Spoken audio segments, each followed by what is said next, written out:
Ah, les remakes, c'est toujours à double tranchant. Soit ça peut être pertinent, soit c'est complètement inutile. Dans ce cas précis, on va développer tout ça.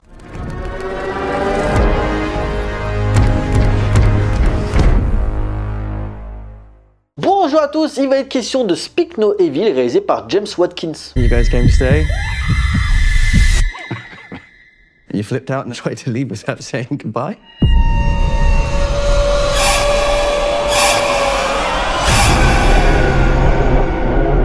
L'histoire Louise et Ben Dalton, des Américains vivant à Londres, font connaissance durant leurs vacances en Italie avec leur fille Agnès de Paddy et Chiara, ainsi que de leur enfant Ant. Pris d'amitié, ces derniers les invitent à venir passer le week-end chez eux dans un coin reculé d'Angleterre, mais ce qui s'annonçait comme un séjour idyllique va petit à petit virer au cauchemar. Remake d'un film danois sorti en 2022 et réalisé par Christian Davdrup, qui avait fait son petit effet à l'époque, grâce à sa satire sociale et sa lente installation du malaise montant crescendo jusqu'à exploser lors de son final. Une œuvre glaçante que je vous encourage à découvrir, qui très rapidement, à peine 2 ans après, a déjà droit à son remake. Produit par Blumhouse, le fameux studio spécialisé dans l'horreur qu'on ne présente plus, et distribué par Universal, on peut toujours questionner l'intérêt d'un remake, surtout quand c'est américanisé. Et on a déjà vu ça quand les Américains font des remakes de films d'horreur étrangers, The Grudge, Suspiria, Goodnight Mommy, The Eye ou encore En quarantaine, le remake de Rec, qui était loin d'être des réussites. Mais j'avais malgré tout quelques espoirs sur certaines choses, et déjà, pour commencer, ça va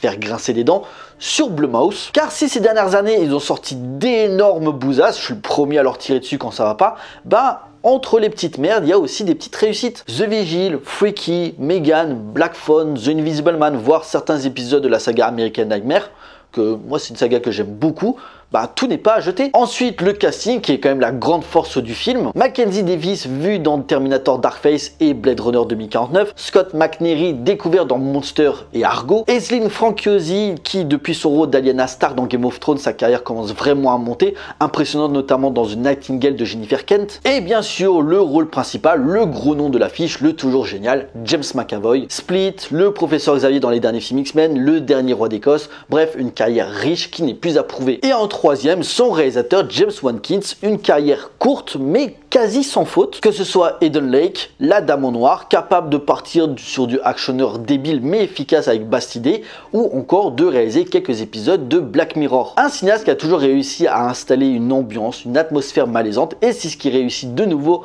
à faire dans cette relecture du film danois, qui même si certains artifices horrifiques un petit peu faciles auraient pu être évités, les différences culturelles et la tension permanente entre les personnages amènent un grand terrain de jeu pour toute forme de stress pour le spectateur. Une amitié fébrile entre deux cellules familiales totalement à l'opposé dans leurs valeurs, qui va essayer d'exister lors d'une mini parenthèse estivale pour prendre une direction terrifiante. Speak No Evil distille une réflexion sur le choc des cultures entre deux familles différentes. Le couple anglais fêtard, sans gêne et se montrant bien en valeur pour faire genre on est soudés, là où le couple américain, fraîchement délocalisé à Londres, semble distant, toujours sur la réserve, n'arrivant plus vraiment à communiquer, que ce soit même avec leur fille Agnès, qui est une ado comme tout le monde, un peu rebelle mais pas trop, accentuée par son lapin en peluche. Et le couple en lui-même, depuis qu'il y a une sorte de trahison affective, il n'y a pas eu vraiment de tromperie, mais ça joue quand même sur le moral. Une crise conjugale où justement le fait de partir en vacances ou d'aller changer d'air avec ce petit week-end aurait pu être bénéfique. Malheureusement, comme vous en doutez, elle va prendre une autre tournure. Ce remake, qui partait sur des codes génériques propres au genre horrifique, va prendre son temps avant son troisième acte, où le changement de rupture, l'attention part dans l'actionneur bourrin avec des codes de slasher, ainsi que le thriller psychologique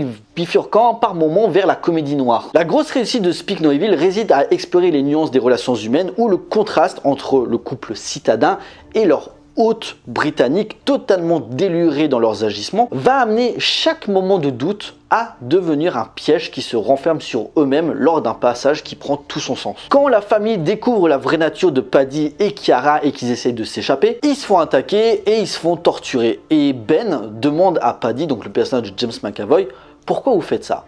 Et il répond, une phrase qui est d'ailleurs dans le film original, parce que vous nous avez laissé faire. Vous entendez?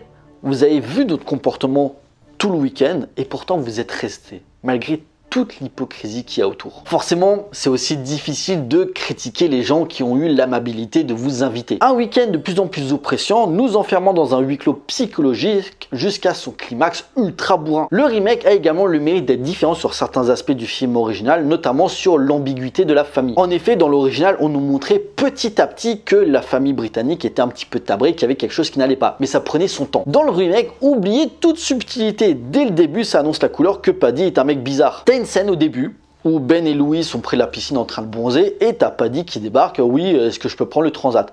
Et il le prend, mais tu sais, genre en gros bourrin, je fais un bruit de ouf juste pour emmerder tout le monde. Ils vont se rapprocher, mais des fois niveau réflexion c'est un peu limite. Et moi perso, je me connais, je suis ouvert aux gens pour discuter, faire connaissance et tout ça. Mais quand je vois certaines personnes qui sont un petit peu bizarres, je prends mes distances, même après les vacances ou dès qu'on est à l'aéroport. Oui, j'espère qu'on se reverra. Je suis désolé, ces gens-là, j'ai pas envie de les revoir. Et également la fin, dans le film original, oui je spoil parce que je m'en fous, je connais mon public et je le sais très bien que la version danoise, vous allez pas la regarder. Et ben, ça finit mal, le couple meurt.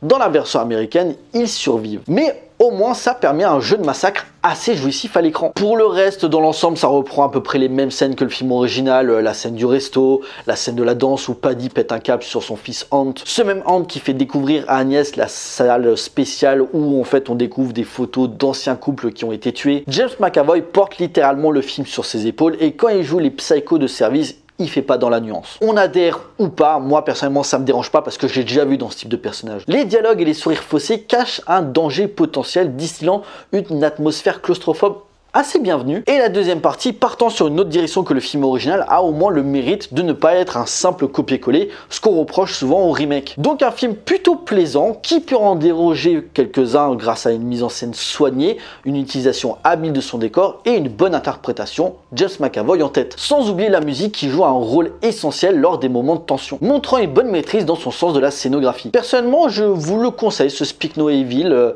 ça peut être un bon complément au film original, un petit peu comme la phase B d'une cassette. En conclusion, s'il n'atteint pas la hauteur de son modèle, Speak No Evil se démarque par un sadisme assumé, partant sur plusieurs codes horrifiques, du simple thriller psychologique à un home invasion musclé dans ses affrontements, partant dans de l'actionneur bourrin. Moins pessimiste et plus léger, ce remake parvient en installant des éléments familiers de l'horreur à captiver et effrayer efficacement. Le choc du film danois n'est plus là, mais cette version a au moins une certaine identité, tenue en grande partie par la performance impressionnante de James McAvoy. Perso, regardez les deux versions qui peuvent se voir comme deux alternatives par leurs différences culturelles et sur comment chaque pays fait un film d'horreur. Voilà, cette vidéo est à présent terminée. J'espère qu'elle vous a plu. On like, on partage comme d'habitude. N'hésitez pas à me laisser des commentaires pour me dire ce que vous avez pensé du film. J'ai hâte d'avoir vos avis. Pensez à me suivre sur les différents réseaux sociaux pour suivre l'actualité de la chaîne et surtout, abonnez-vous pour la soutenir. Pour nous, on se retrouve pour une prochaine vidéo. D'ici là, portez-vous bien. Allez voir des films. Ciao.